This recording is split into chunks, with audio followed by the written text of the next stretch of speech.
What up, what up? Welcome to All Soccer All Day. This is Stevie Mac out here in Chicago.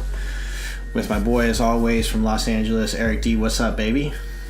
What is up, man? This feels different. Yeah, man, you actually got set up finally. You ain't in a fucking car. Hey, I gotta throw it out there. That's kind of some haterade, my bad, dude. But, gotta keep it real. But, before we get started, as always, we want to thank our sponsor, Vaporgate. Vaporgate out in Colorado, they supply premium e-liquids.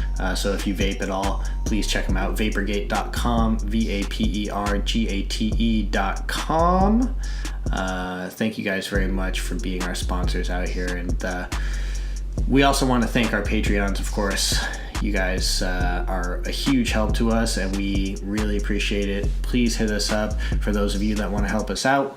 Give us a 5-star rating anywhere that you're listening to this. So iTunes, Spotify, Stitcher, wherever, Google Play, anywhere that you're listening to us, please, 5-star rating helps us out. And of course, check us out on the Patreon page, patreon.com/allsoccerallday. Eric D., before we get into all of the world of football, which there is so much to, there's too much, which is a beautiful thing. Always. This is a beautiful thing. There's so much going on in the world of football. You cannot keep up with everything. So we're going to touch on some of the basic stuff that has been happening that's most important. But anything that comes to mind that you want to address before we start getting into the Premier League, Champions League, MLS, stick around for this show because it's going to be good stuff. 12-0. Okay, you got to bring it up. All right, let's talk about it. Let's talk about Norway, Honduras, Under-20 World Cup. Yeah, man. I texted you earlier today about the fact that homeboy had a hat trick of hat tricks. Homie scored 9 goals. Is that a record? It's got to be a record. I don't know. I'd have to look it up. Most goals in a Under-20 World Cup game, I would feel like that would be. I don't know. I can't even think of any time anyone scored 9 goals in any game other than some like sloppy ass pickup game. Yeah, like I'm thinking about it. I'm like, what? Like, what's the story? I haven't seen the highlights or did. Dude, I can't even. Honduras just laid down, man. I don't even know what to say. Must have. Dude, it's like every time Norway touched the ball, they were scoring. Like everyone was scoring. Yeah, it's insane. Except for of course this dude who scored 9. He was scoring near post. He was scoring roof of the net, low, across the face of goal. He was scoring just like basically anything he wanted. It was insanity. Headers, dude. Headers. It was just absolute murder, man. It really is. Like, at that point, I don't know what you do after that. Like, that's hard to come back what do you from. say if you're the Honduran coach? Like, I take it that was the last game of the group, or is this? It was. No, they're in the knockout, aren't they? No. It was the last game of Group C. Okay. But still, man, whatever. All I know is you get 12 goals dropped on you. One dude scores 9. Like, I don't even know what's happening. Look, okay, but let's talk about some embarrassing stuff though. What about Mexico? Mexico's under-20. Yo. Yeah. That was surprising because isn't Efrain Alvarez on that team? Yeah. Lainez. Dude, homeboy dude. They have a pretty decent looking squad, but Japan gave them the business, man. Ecuador winning 1-0 over them. It was just like, I don't know, man. But that was shocking to me. Yeah, I would agree with that. It's U20, so I'll be honest with you. I don't keep up with every single player that's U20. Of course, it's definitely too much, but you would expect that a country like Mexico, who of course prides itself in putting forth top 20 teams in the world, would have a U20 team that's putting out some decent competition, but I don't know. The United States gets their win today. I don't know if you saw the highlights of that today, but Tim Weah had a sick little goal right there against Qatar. Although Qatar had a lot of chances, many chances, and the U20 team from the United States honestly was not as powerful, not as strong a showing that I think you wanted either. Ukraine coming up with the win first. Against the United States, definitely, I don't know. I feel like the United States could have put up a better showing against them at least. Of course, they get the other 2 wins, so, hey, that's cool. They came back, and that shows a little gut. But, the United States should have been one of the more contending teams. They have one of the teams that, if you look at U20, it seems like they, again, would have had one of the better teams on paper, so to speak, right? Yeah. Soto from the United States putting some goals away. He was looking pretty sharp. That was pretty exciting. So U20 stuff, that's always fun to look at just because, number one, it's the next wave of players, right? So we want to see who's coming up through the United States men's national team, of course, and this is where you see that early talent. Timmy Weah, of course, is already hopefully going to be one of the stars of the United States team, and him scoring a goal in this last game and the way he's moving and playing in the U20 World Cup was actually pretty exciting to watch. I was excited about that. So yeah, man. But 12-0, yo, what up? What's good? Anyway, okay, so let's move on. Let's just start it off, okay?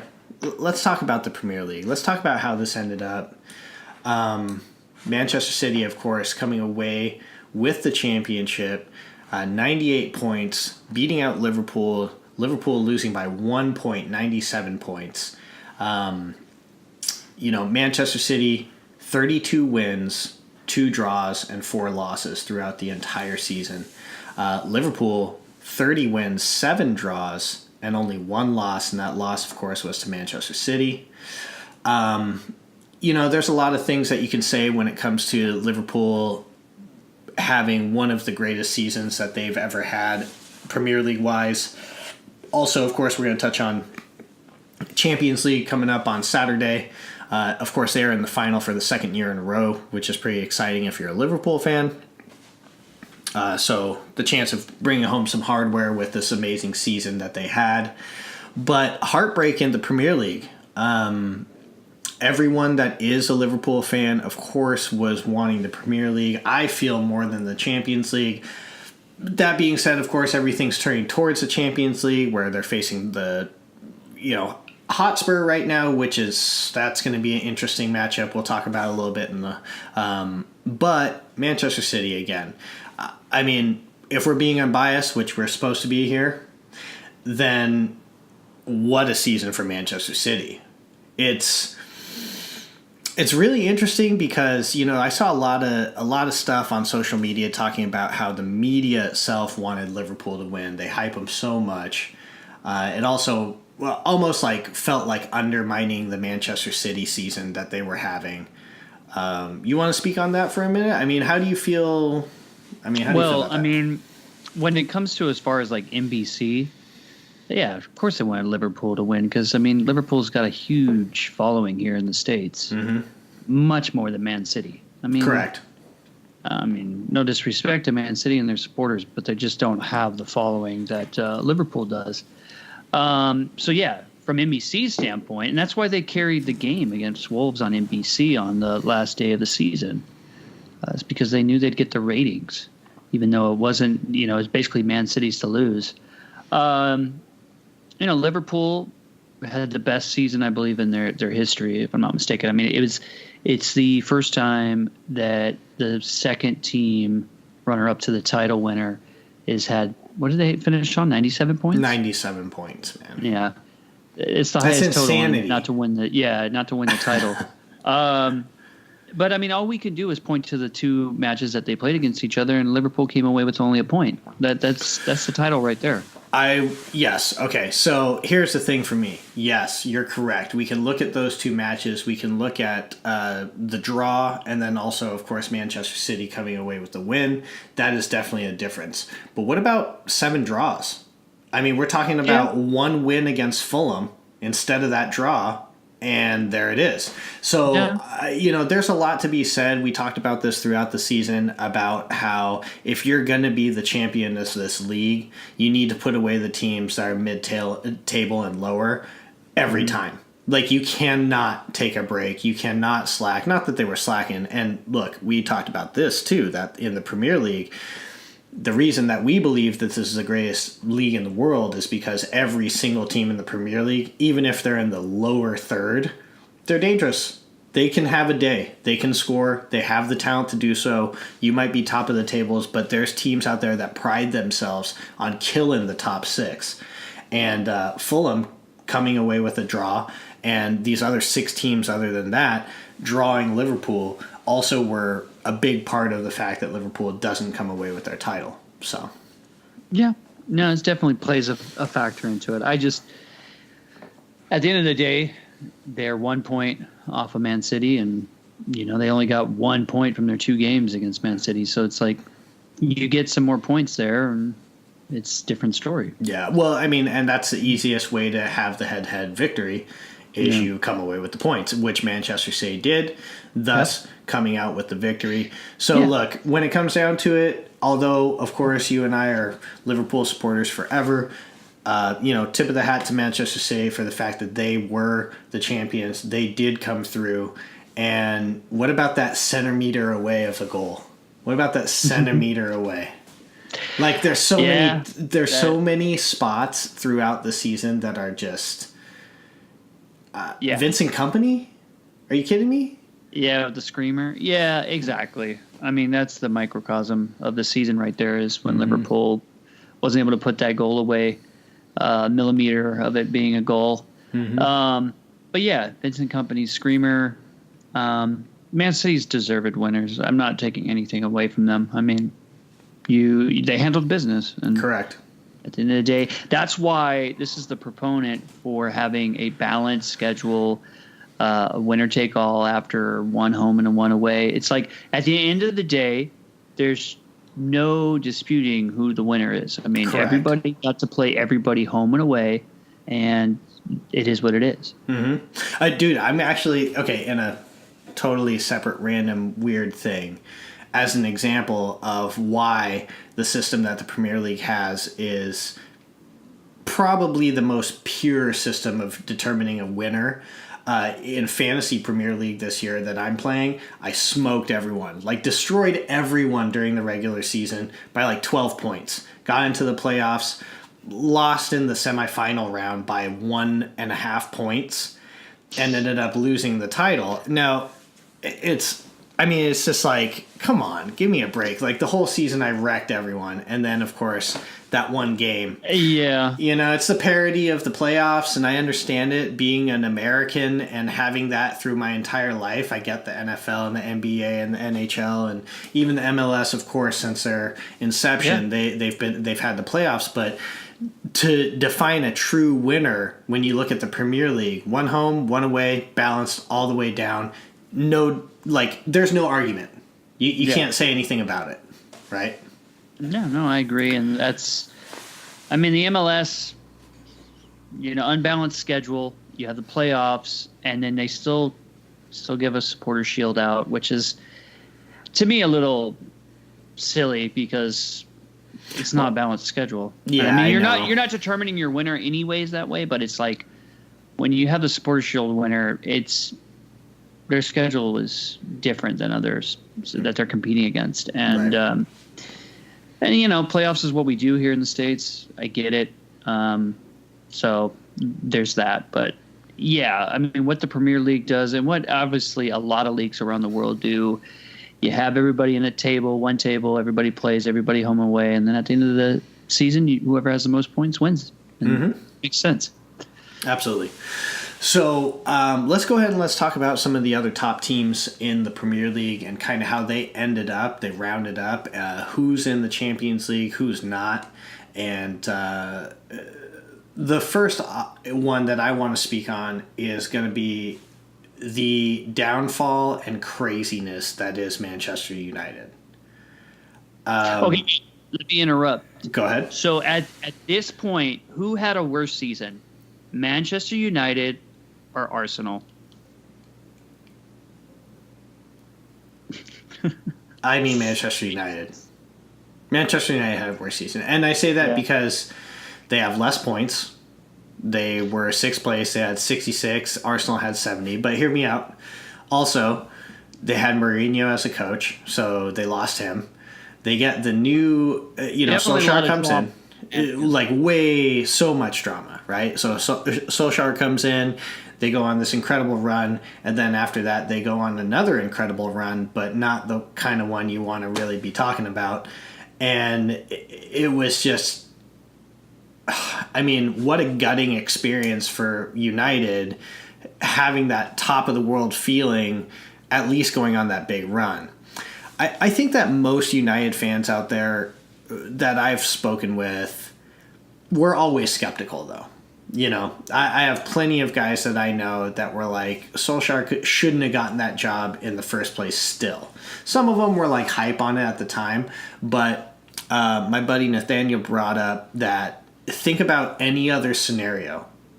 If Solskjaer would not have been a Manchester United like perennial legend for what he did here, like in Manchester, would he have gotten that job?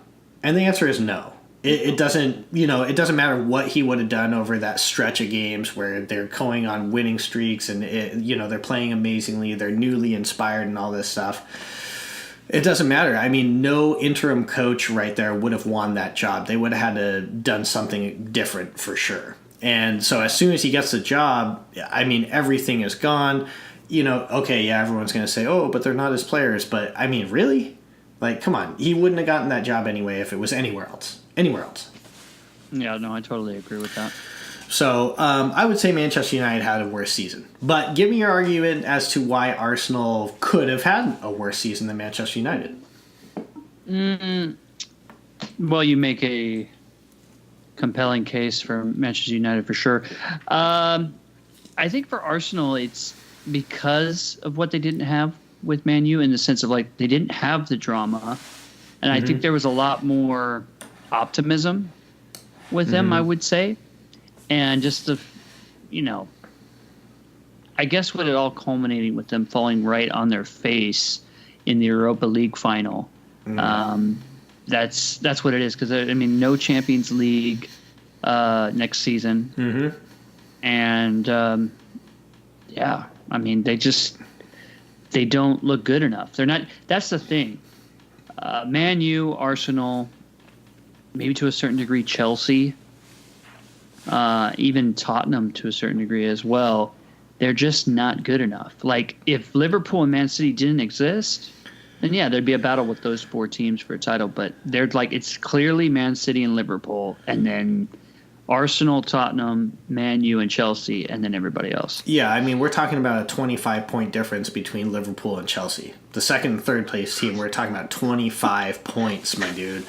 And then, I mean, like, that's what a separation. You want to talk about cream rising to the top, man. Yeah. Like, there's two clear teams that are the cream.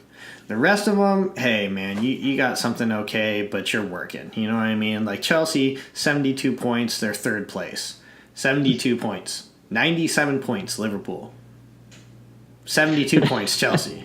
Like, what are we talking about right now, right? So, I mean, look, Chelsea and Tottenham, they got the automatic in with the Champions League, getting third place Chelsea, fourth place Tottenham. Tottenham, they dropped there at the end, giving up that third place spot. Injuries, I mean, all kinds of things going on with them. They didn't end up with the best end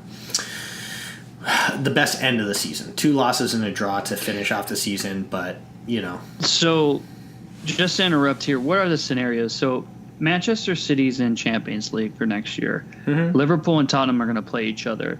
Even if Tottenham loses, they're in fourth place.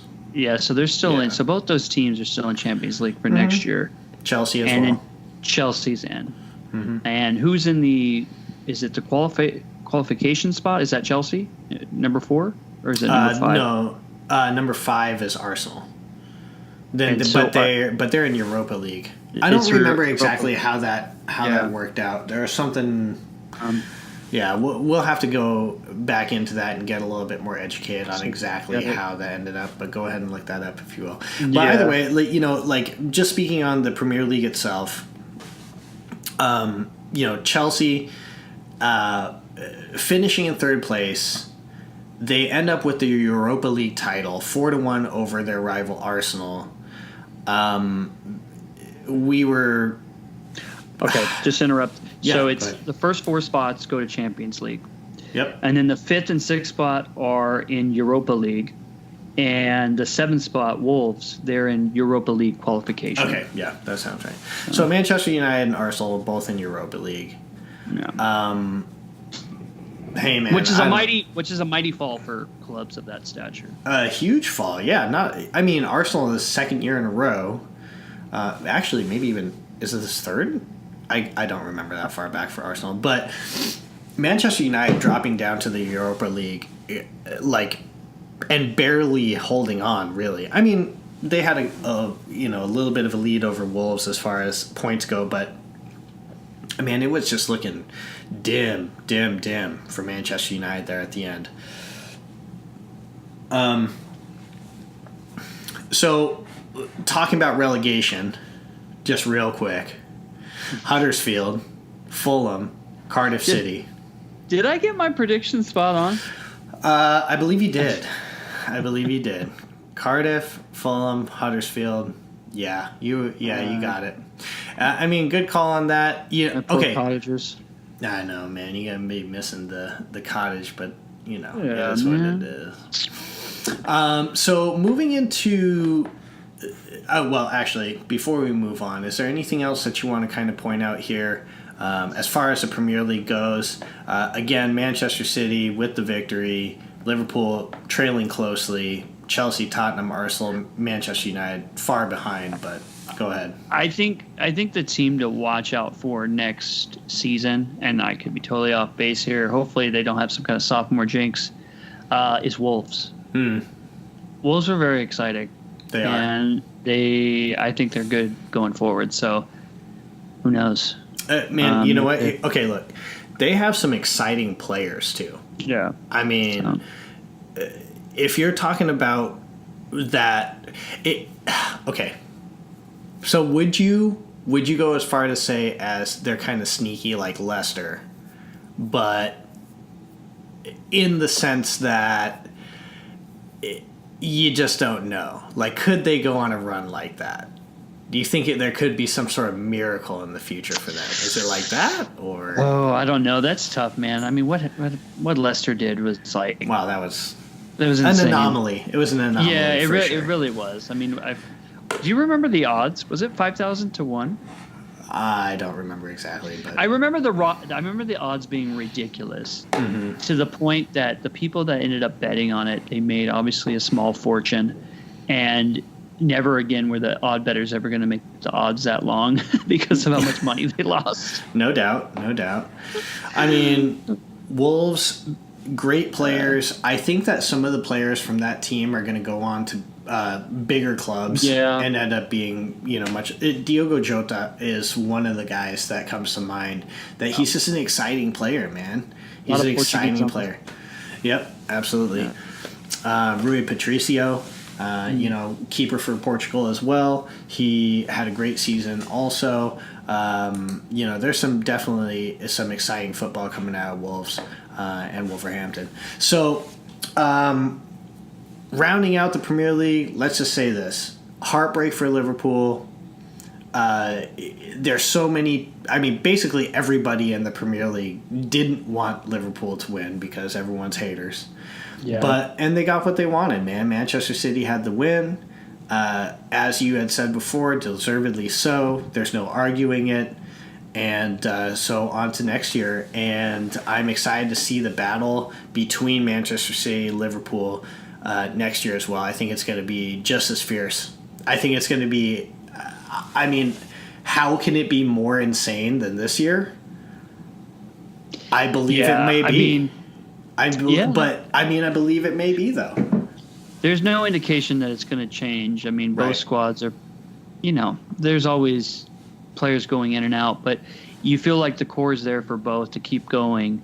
It's just going to make those Man City Liverpool fixtures must-see TV. Oh, guaranteed. I mean, it's going to be insanity every time these two teams meet up with each other for the foreseeable future. I mean, even after next year, it seems like this is on the trail to continuing this trend for a very long time.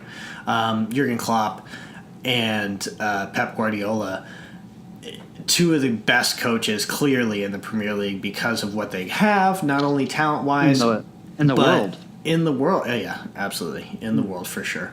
But exciting football coming out of both those clubs. Let's go on to the UEFA Champions League, and let's talk about the fact that Liverpool is in the final for the second year in a row. They're facing off against Tottenham Hotspur. This is happening on Saturday, 2 p.m. here Central, noon out in California. And, hey, Harry Kane says he's ready to play.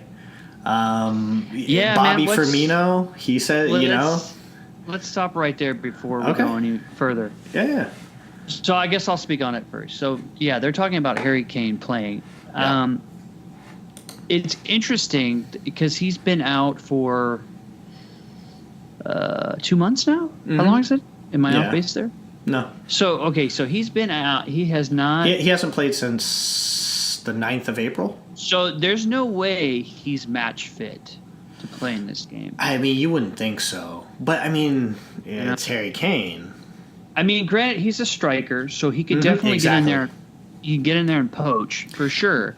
But, I don't know. I think it's a little bit of a gamble. I guess if he's healthy, it's Champions League final. I mean, dude, he's a cat, bro.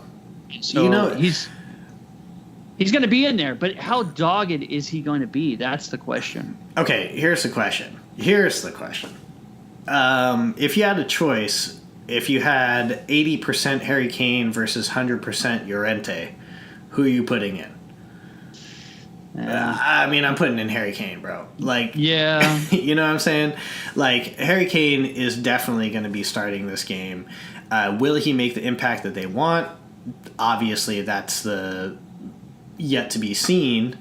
But if you're in Tottenham, if you're a fan, you want to see Harry Kane out there. You don't want to see, taking a chance with second striker. Even though Llorente is, he does what he does, it's fine. But, I mean, it's almost something like, I believe that Harry Kane being on the pitch is going to be more than anything an inspiration to the rest of his team.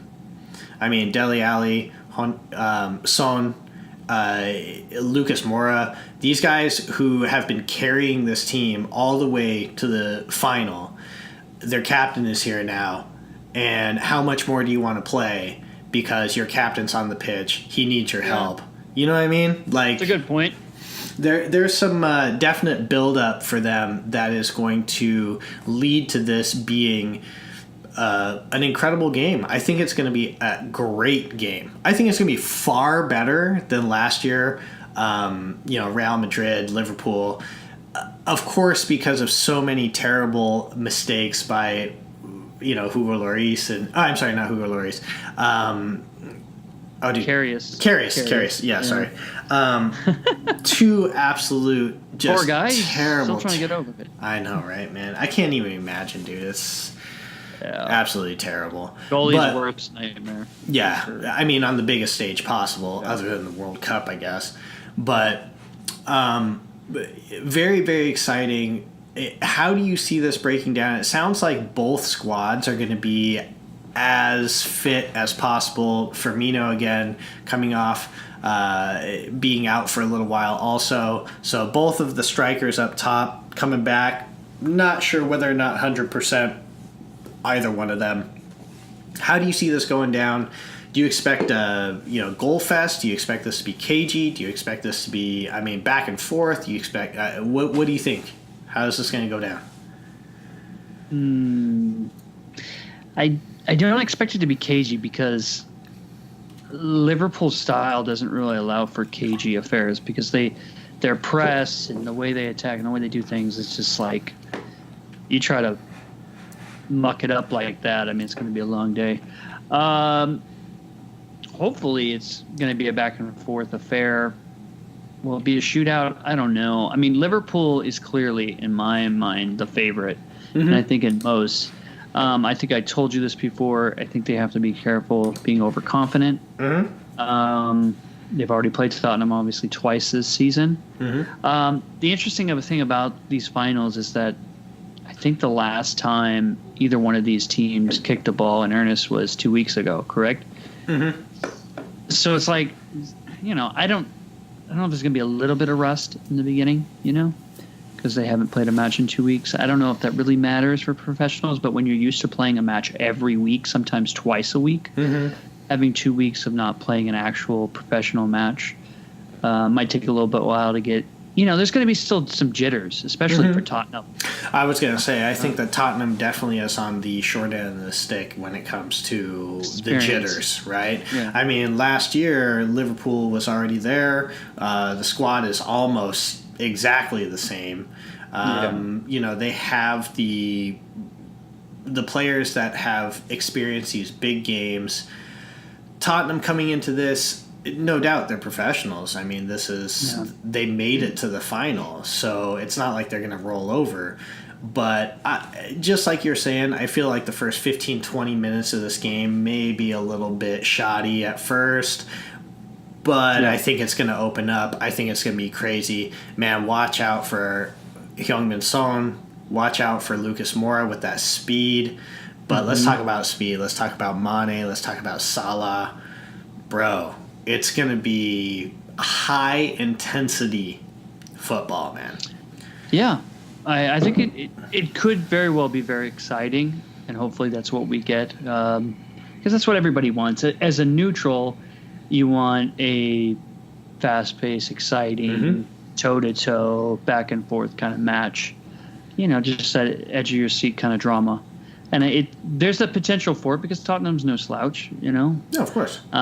So hopefully we'll get it. I mean, if I'm being completely honest, some of the allure is taken away from this final just because it's an all-English final. Because you've already seen these two teams play each other, so a little bit of the mystique is gone. Then when you have a club from one country play a club from another country and they rarely play each other, there's always that. So that takes a little bit away. But. Yeah, the speculation of who may win and why definitely is altered because of that. If Ajax would have made the final instead of Tottenham, it would have just been mayhem because it's like, what's happening? If Barcelona makes a final instead of Liverpool, then all of a sudden you have the talk of, is Tottenham going to be good enough to be the underdog? Can they come back kind of thing? As you already said, we've seen these two teams play. Go ahead. They still have that. Tottenham still has that going for them. That's true. Trust me. If Tottenham wins this match, it will be an upset. It'll be a huge letdown for Liverpool. And I guess to the contrary, there is some pressure on Liverpool for sure. Absolutely. Klopp has not won any silverware during his time with Liverpool yet. This is the second year in a row for Liverpool. If they were not to win this match, they'd go away from the season with nothing to show for it other than second place standing, which gets you nothing. And it's just crazy. I mean, because Liverpool's playing some of the best soccer, football. I know that triggers people, so whatever word you like to go with there. But it's a shame that they haven't won more, to be honest with you. So hopefully, for Liverpool's sake, they'll get something to show for it. Yeah, I'm in complete agreement with you. The pressure is definitely on Liverpool to win this. This is a must-win game for Liverpool. This is an amazing win for Tottenham if they come up with it. And if they end up losing, it's going to be like, okay, well, you lost to Liverpool. I get it, kind of thing. I got a buddy that plays in Africa, a.k.a. the Lagoon, the game you played in. Yeah, the one that I almost broke my ankle at because there's potholes everywhere. I know. Yeah, same here. There's a guy out there. His name is Gerald, and he's a huge Tottenham supporter. So I know if Tottenham's the win, I'll never hear the end of it. Oh, dude, Never. no. Yeah, I play with a guy named Johnny who's from Tottenham, and of course, it would just be it's a dream come true for Tottenham.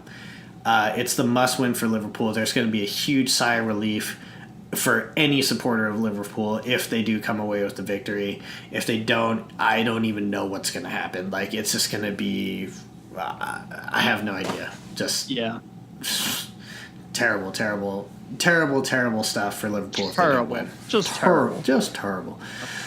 Okay, so let's do this. Scoreline. What do you got? Liverpool, Tottenham, Champions League final coming up this Saturday.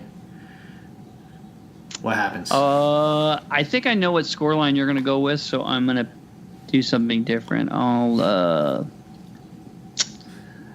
go 3-1 to the Pool. Okay, that's what I was going to say. Oh, were you going to say that? Yeah, okay, man. What'd you think I was going to say? I'll take it back. I'll go 2-1 to the Pool. What'd you think I was going to say? You think I was going to say 2-1? I think you should go with 2-1. No, I'm going with 3-1 also. It's all good, man. Let's stick with 3-1. We may be somewhat biased, but it is. Yeah, I think that Tottenham puts up a valiant effort. I do think that they score a goal, but I think that the high press, the energy, the quality of Liverpool, and frankly Virgil van Dijk just completely shutting everything down in the back line for Liverpool is the difference. The key is that press. The press absolutely. Liverpool plays. It suffocates a lot of teams. Mm-hmm. Teams don't know how to deal with it. It's one of those things where it's like you would think at professional level people have prepped for going against Liverpool's press. They've seen it. They've got tape on it. You see it over and over. You know what's coming at you. But the speed, the technique that they apply it, the quality they have on the ball, and the touch they have on the ball when they get the ball, it's something completely different when you get on the pitch and you see them actually play, and you can see that press really putting other teams to the sword, really, when it comes down to it. Look what it did to Barcelona. Dude, the interview with Messi talking about how they absolutely just ran over them in the second leg of the semifinal. When Messi is talking about something like that, you know that this is the highest level of that style of play you can possibly ever see. Messi's seen everything. Messi's destroyed everything. Exactly. So, well, those comments leave you to believe that Barcelona had not played against a side like Liverpool all season. Correct. Without a doubt, for sure. And that just begs the question, can anyone play this style of football other than Liverpool? I mean, I don't know. Yeah, that's a good question. So, exciting stuff. Definitely, it seems that Liverpool should come away with this, but it's yet to be seen. Saturday, tune in, must-see TV, as you were talking about. It's going to be exciting stuff. Champions League final, always beautiful and wonderful. Anything else you want to talk about before we finish off the Champions League? No, just that kind of going back to the Europa League. The match, it was in Azerbaijan. Is that correct? No. Where was the match for the Europa League final? Baku, but what that country? Yeah. You're right. Is Azerbaijan? Yeah. Man, that final, like the atmosphere was lacking for sure. I think we're definitely going to get a much better atmosphere in Madrid. It's going to be insanity, man. I feel like it's going to be over the top. Yeah. Get ready to hear Never Walk Alone, man. It's going to be loud and proud. It's going to be intense. So with that said, I don't know. I mean, I guess it's just like FIFA. I mean, UEFA just trying to spread the game around, but I think that was a bad call on their part to put the final there. Yeah. Where would you have had it instead? I don't know. A place that's more accessible. That's what I heard. It was just very difficult to get to there. I hear you. And then the fact that I can't think of the one Arsenal player. Mkhitaryan. Yeah. Armenian. Play. Yeah, that's ridiculous. In 2019, that shouldn't be happening. Yeah, I saw something on Twitter where some police officers stopping Arsenal fans with a Mkhitaryan jersey on it, just giving them the business. I mean, it's some hateful stuff, man. You never want to see that. This is some of the stuff in the world that I think we don't understand. You know, we don't understand that kind of feud. This is something that's been happening for millennia, and it's like, I don't think as people, I mean, I don't even feel like I can comment on it to a point, but you are correct that it is absolutely a disgrace in the time we are, 2019, for something like that to be even an issue to talk about.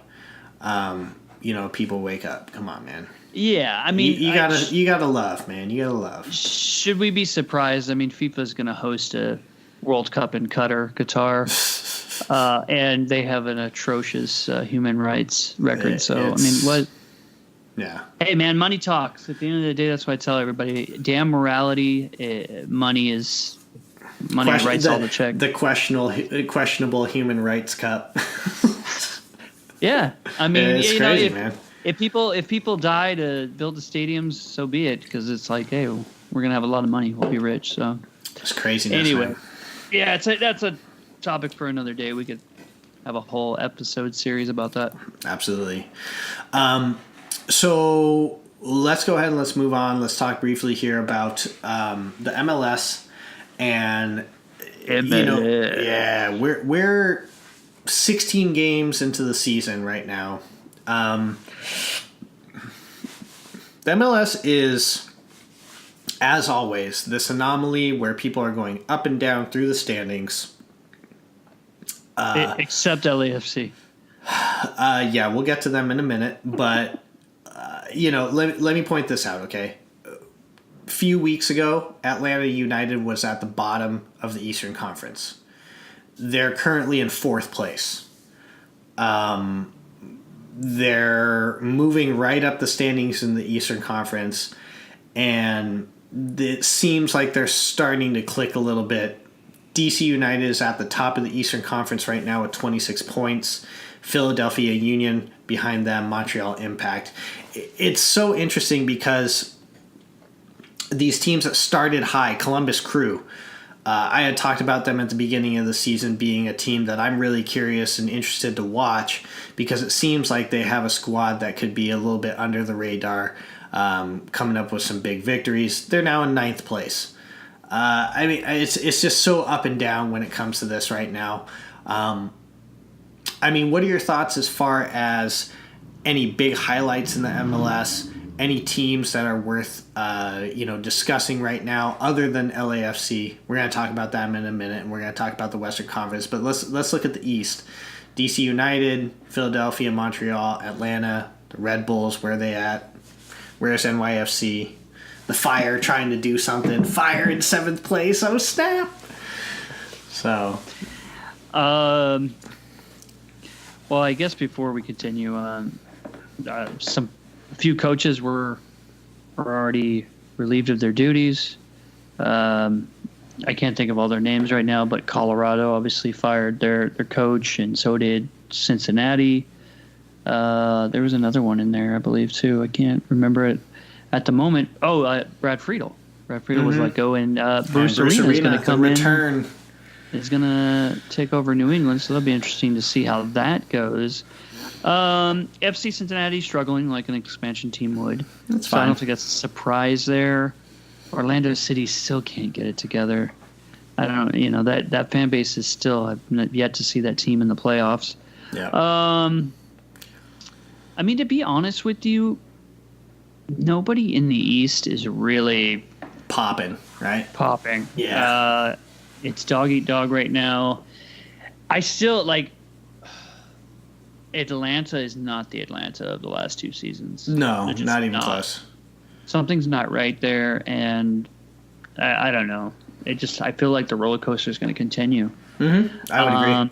I believe that they definitely dip out of playoff contention and possibly come back in multiple times, possibly before the end of the season.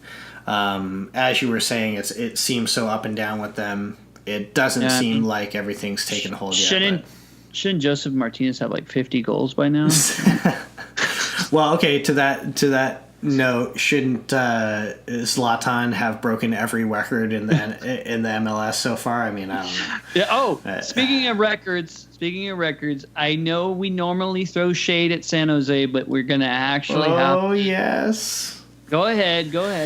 Talk about it. You need to talk about it. Chris Wondolowski. Yeah. Hey, look. All-time leading scorer of the MLS. Dude scores goals. What I think about San Jose or not has nothing to do with the fact that this guy has absolutely put up the numbers, deserves all the credit in the world. Again, hats off to you. It's an incredible stat to have.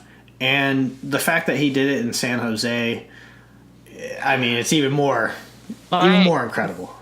My dig at it is going to be this, being a G's fan. If Landon Donovan had never retired, that record would probably still be out of reach for Chris Wondolowski. Just saying. Sure. Yes, that is correct. I believe you as well. But hey, the numbers don't lie. Unless He's playing arena football. I was gonna say, what if he comes back, bro? Like, you never know. Dude might just be like, dude, it might happen, man. He might be like, what? Really? You gonna try to take my record? Let's go. Let's go. Yeah. Yo, Bruce, take my call. Can I come play for New England? Yeah, what's up, man? Yeah, I know you need someone. I could take that. Don't worry about it.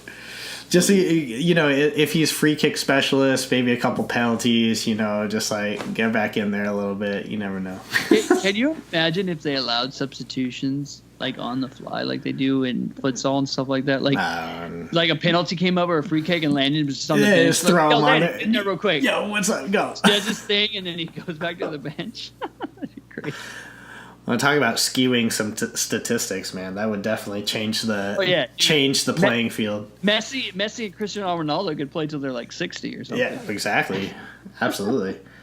Which, it's crazy because it almost seems like, at this point in time with the statistics they have, it's like they've been already playing since they were 60. The amount of goals they have.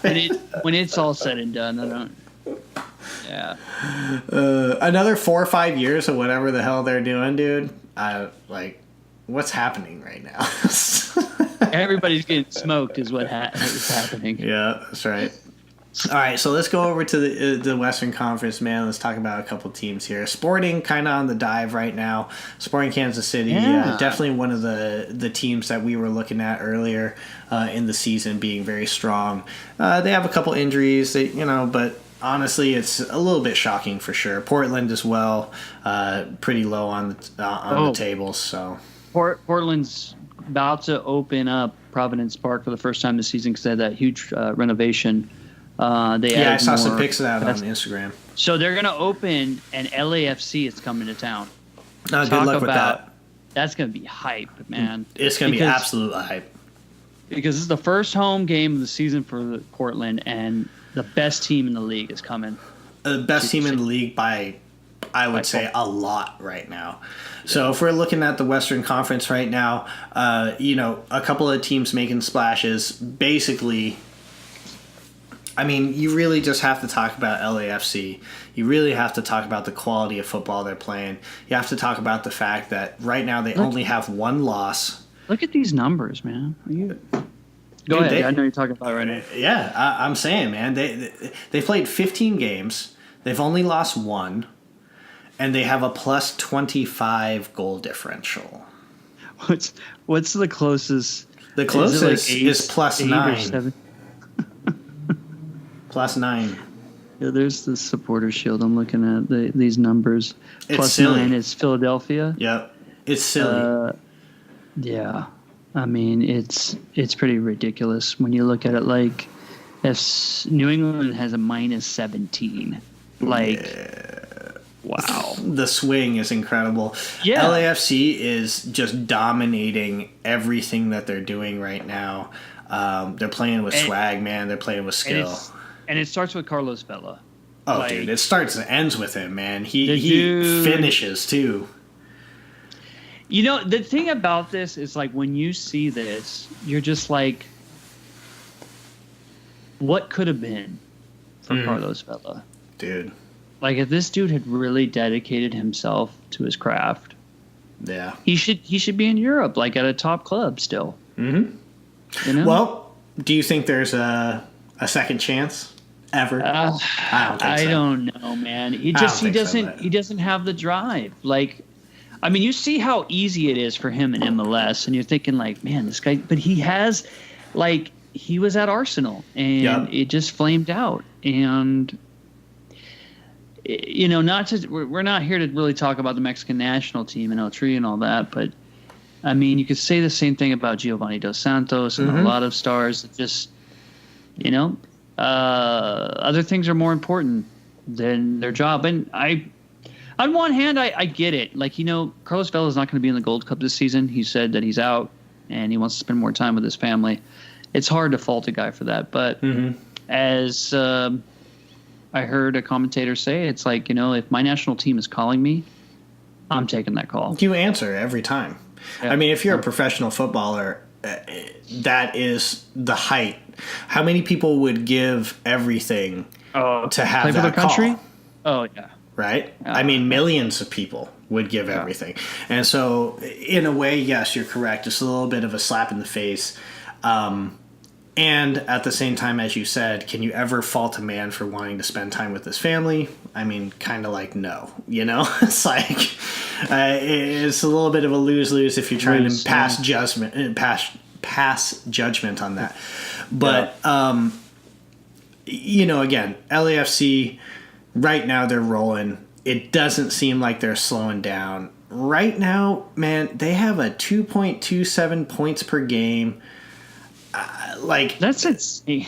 They're almost winning every game. Like I said before, they only got one loss. It's nasty, man. The second place team, the LA Galaxy, and I have to say that being a G's fan, I love it. It looks like they give, you know, they're definitely better than last year. Let me put it to you that way. But let's be honest, El Tráfico, I'm scared. Like, if I'm going to be straight up, I'm scared. Yeah. If I'm keeping it 100, I feel the same way as you. It's like, okay, these last two victories for the G's, they beat Sporting Kansas City in Kansas City. I didn't expect that. It's a good win. Went on the road down in Orlando against, you know, bad Orlando team, but still on the road in Orlando, they won that. But they had at least, I mean, they had 4 losses before that. The loss at home to Colorado was just dreadful. Mm-hmm. You lost to the worst team in the league. Mm-hmm. Shades of last year. Yeah, and you lose at home. Where's Siani? Like, yeah, you just can't. Please don't say that name.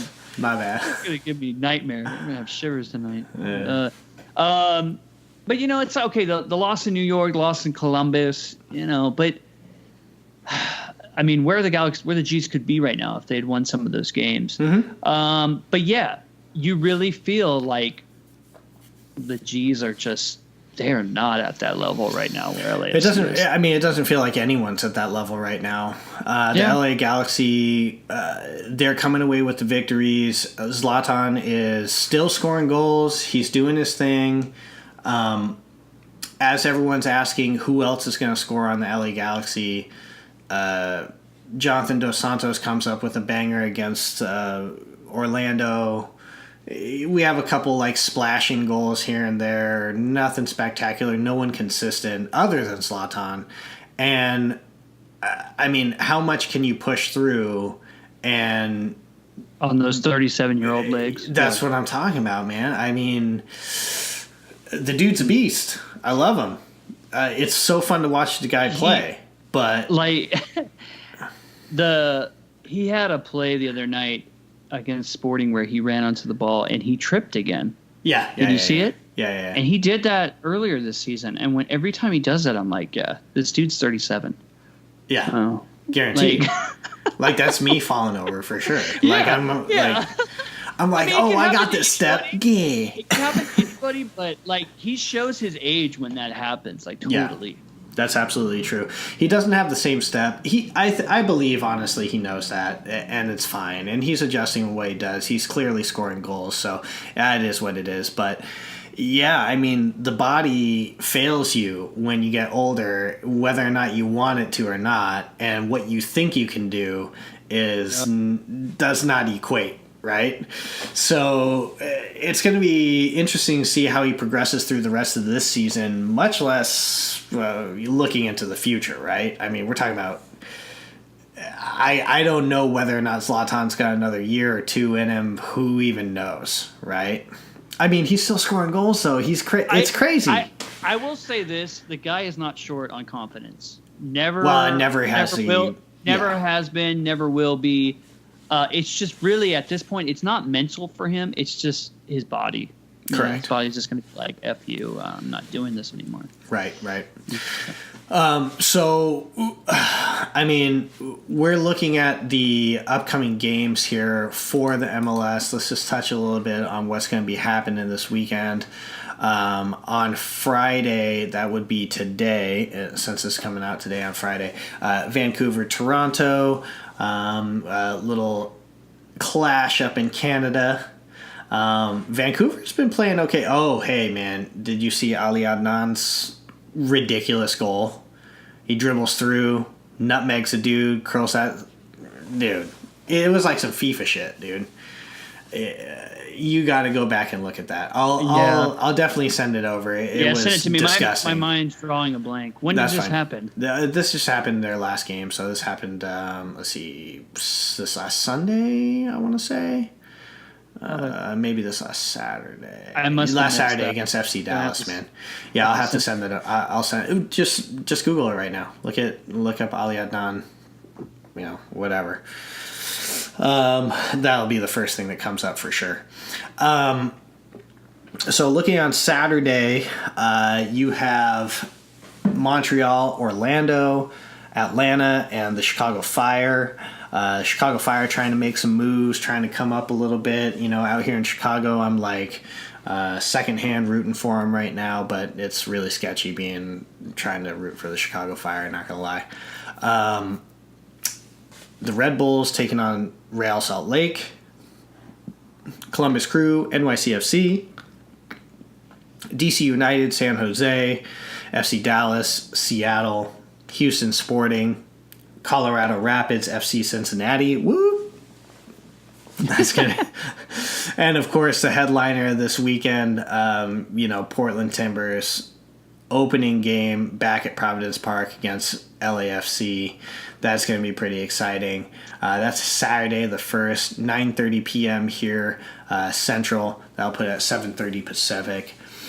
Definitely going to be tuning into that. Sunday, you got Minnesota, Philadelphia, and Sunday night, you got the Galaxy hosting the New England Revolution. So Bruce Arena making its return to Los Angeles, facing the Galaxy. That's a fun little storyline, except for the fact that. Oh yes, okay, I remember this. So yeah, it was a banger. He cut inside on his right foot. Yeah, has a little tap, megs the dude, curls that thing far corner. Like I was saying, dude, it seriously looks like some pro clubs FIFA craziness, man. Yeah, see that the best players in the world, they do that repeatedly. They do it repeatedly, and it's like Eden Hazard doing that shit, man, and he makes it look smooth like butter, bro.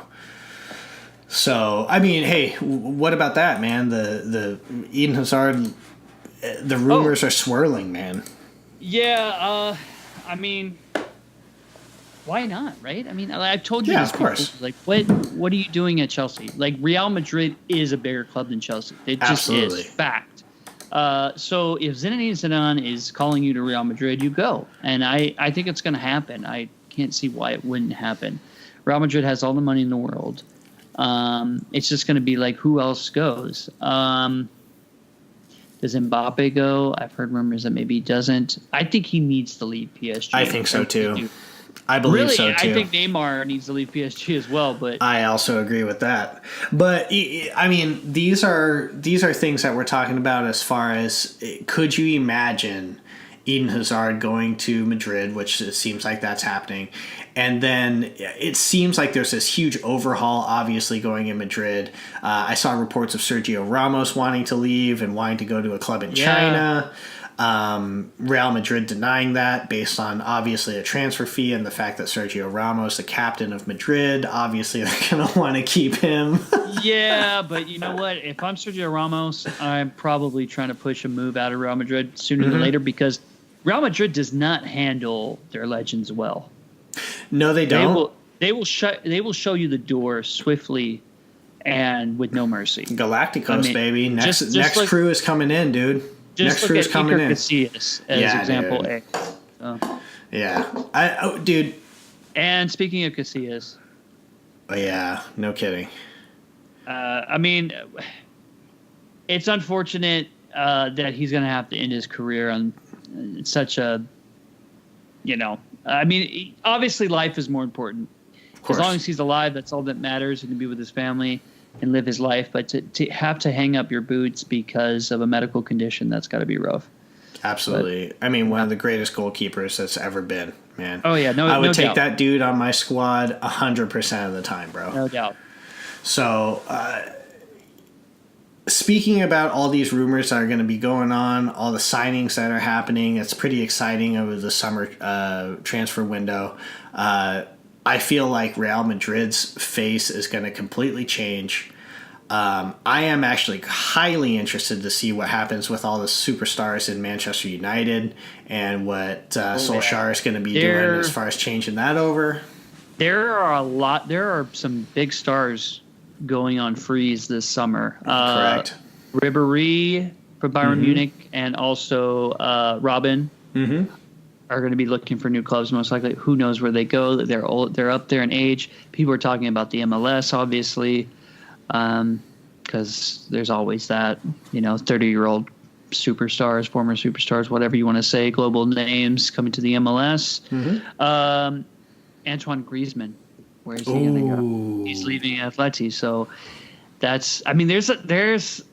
this summer has the potential to be blockbuster. As you said, Mbappe, Neymar, do they stay in PSG? Do they leave? As you were saying before, Mbappe, he needs to leave, man. He needs to go to a bigger, crazier competition. Yeah. I don't see him making a move to the Premier League. I see him going to Spain. Probably Madrid if he's going to go to anywhere. I mean, he's got Zinedine Zidane. Like, what other connection do you need? There's talk of Barcelona trying to get Neymar back. I saw that too. There's also talk about, of course, Coutinho leaving, and there's also talk of Dembele leaving. I mean, these two names. I mean, where's Coutinho go? It's a sad story in a way. He's got some redemption, He's got there's no doubt. He's got to do something with himself. He's an incredible player. I love watching Coutinho play.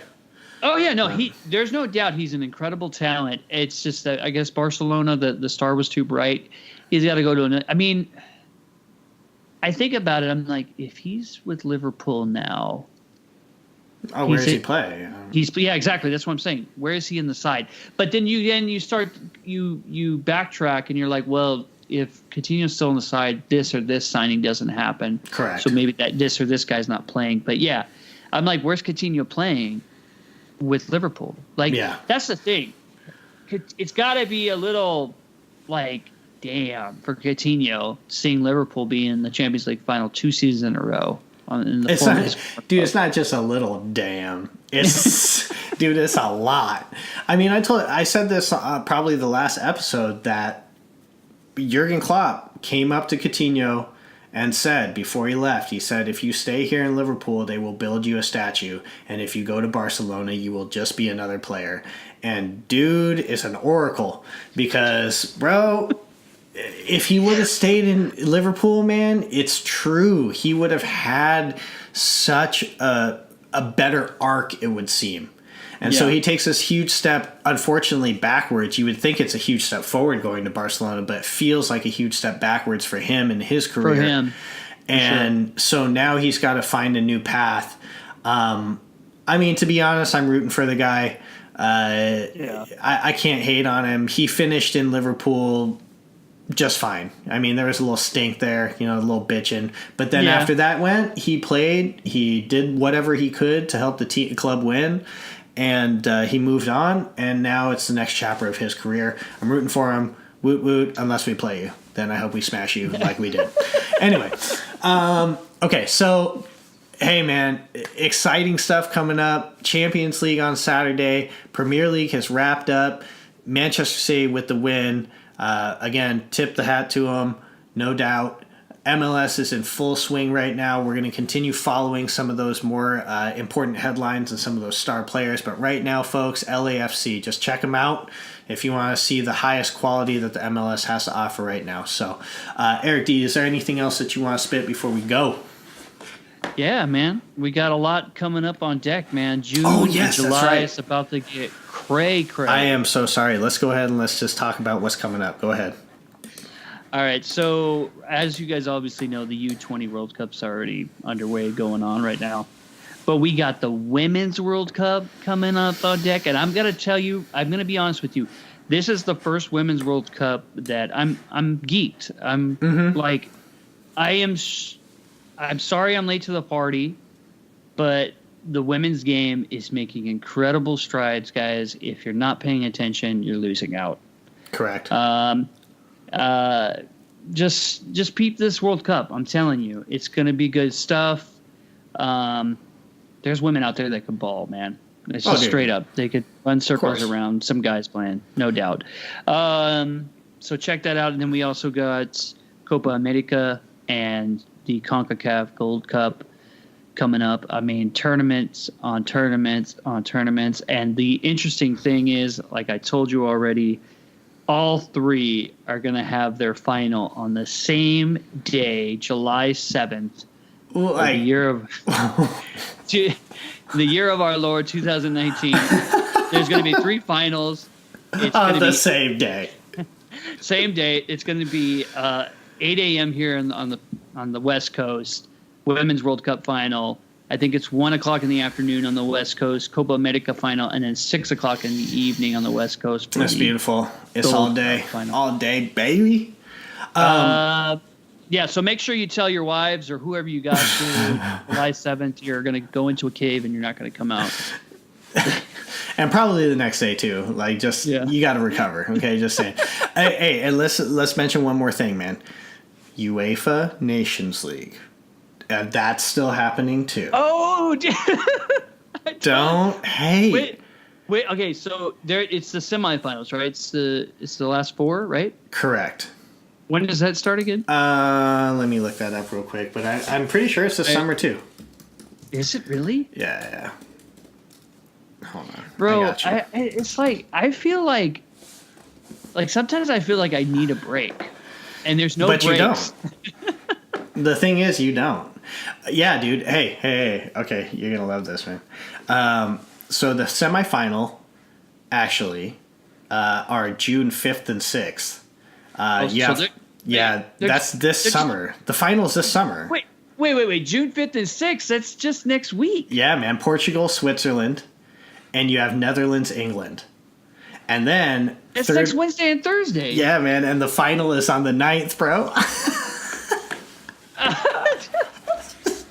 Wow. It's too much. Hey, I told you this before, though, man. Like, I'm excited about the UEFA Nations League. I think it's a good thing, man. You give us that international break.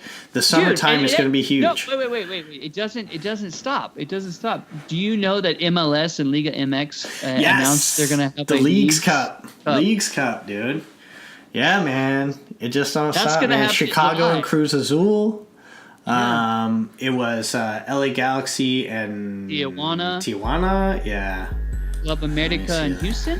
I think that sounds right. I would look at it. It's interesting. I don't know how they decide, like how they pick these 8 clubs, 4 from MLS, 4 from Liga MX.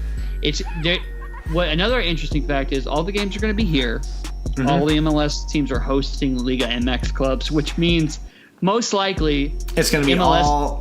Yes, MLS teams are going to be outdrawn at their home stadiums by Liga MX fans. But it's not going to be good for the optics, but Yeah, that I guess. So Chicago Fire hosting Cruz Azul July 23rd. Dude, LA Galaxy hosting Tijuana July 23rd. Where's that game going to be played? At SeatGeek Stadium. Dude, that place is going to be like dude, Cruz Azul is going to be blue. It's going to be 90% blue. It's going to be. Dude, completely. It's going to be Section 8, and then everybody else can be Cruz Azul. Correct. That's absolutely correct. Houston hosting Club America July 24th. Same thing. Dude, and Real Salt Lake hosting Tigres. I don't know. I don't know how many Tigre fans are in Utah, if they can find Utah, so that might be a little different. But then again, Mexican fans always amaze me. Like, they follow their clubs, they follow their national team wherever they go. Here's my question, dude. How come Liga MX is putting out Cruz Azul, Tijuana, America, and Tigres, and we're putting out Fire, Houston, Salt Lake? Like, come on, where's LAFC? Where's Seattle? I don't know. Where's Atlanta? That's 3 Western Conference teams and 1 Eastern Conference team, and it's by far one of the worst Eastern Conference teams. Yep. Like, see, okay, I guess with the Fire, it's because it's Chicago. And with the Dynamo, it's because it's Houston. The Galaxy, sure. Because it's LA. But Real Salt Lake. What's Salt Lake do? They were just like, hey, yo, we gotta. These guys have been out of circulation for a minute. Yo, Sandy, Utah. Yeah. Sandy, Utah. LA, Houston, Chicago, Sandy, Utah. Yeah, that makes a lot of sense. Yeah, man. I don't know, dude. Atlanta, man. Come on. Throw Atlanta in there. They deserve that. Anyway. Okay, so, we'll continue talking about all this, man. It doesn't stop. The game of football is just continuous forever. Euros coming up in 2020. We're talking about now. Look, that's next summer, and I guarantee you, before you know it, we're going to be talking about that like it's happening tomorrow. So, let's do this. Eric D, anything else you got to say? No, I don't. I hope everything sounds good. This is our first episode with me actually behind a proper microphone with a pop screen and headphones. So hopefully you guys enjoyed this episode. And thank you, Vaporgate. Thank you, Vaporgate. Yes. Thank you to everybody that made this possible. All of you around the world. Yeah, man. So enjoy the games and don't hate. Don't hate. That's it.